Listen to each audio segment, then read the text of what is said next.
Бөлу заңдары, бөлу амалының заңдары, ережелері, қасиеттері. Саламатсыздар ма, құрметті оқырмандар?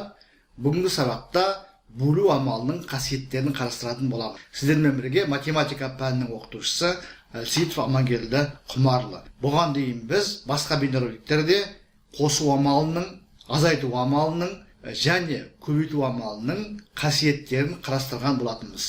Ол бейнероликтерге сілтемелер осы бейнероликтің астындағы жазбаларда болады. Сонымен қатар осы бейнероликтің жоғары жағында сілтеме шығатын болады. Егер қажет болса, сол бейнероликтерді қарап алуларыңызға болады. Кез келген А, Б, С, бұндағы С нөлге тең емес нақты сандары үшін келесі заңдар, ережелер, қасиеттер орындалады.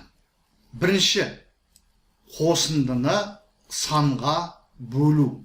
Қосындыны санға бөлу үшін әрбір қосылғышты осы санға бөліп, нәтижесін қосуға болады. Яғни, жақшаның ішінде А плюс Б бөлінген С тең болады А бөлу С қосылған Б бөлу С. Екінші, айырманы санға бөлу.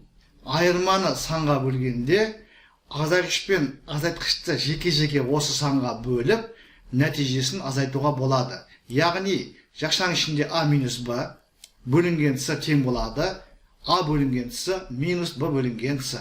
Үшінші, санды көбейтіндіге бөлу. Санды көбейтіндіге бөлгенде осы санды мына жақшаның ішіндегі, яғни көбейтіндінің әрбір көбейткішіне жеке-жеке бөлуге болады. Яғни, А-ны Б мен С-ның көбейтіндісіне бөлу үшін алдымен А-ны Б-ға бөліп, нәтижесін С-ға бөлуге болады. Немесе алдымен А-ны С-ға бөліп, нәтижесін Б-ға бөлуге болады. Әрине бұнда Б мен С нөлге тең емес. Біз мына жерде Б тең емес нөлді жазып кетіп тұрмыз, ал С тең емес нөл деген ол ең басында мұны берілген еді. Төртінші, көбейтіндіні санға бөлу. Көбейтіндіні санға бөлгенде көбейткіштердің біреуін осы санға бөліп, нәтижесін екінші көбейткішке көбейтуге болады.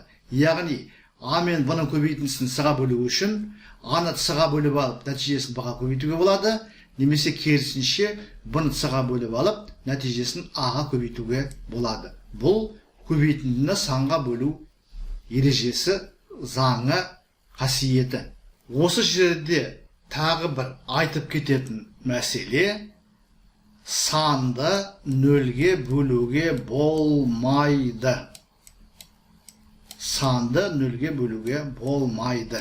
Неге болмайды? Оны бөлек бейнероликте баяндайтын боламыз. Сонымен, құрметті оқырмандар, біз бүгінгі сабақта бөлу амалының негізгі қасиеттерін қарастырдық.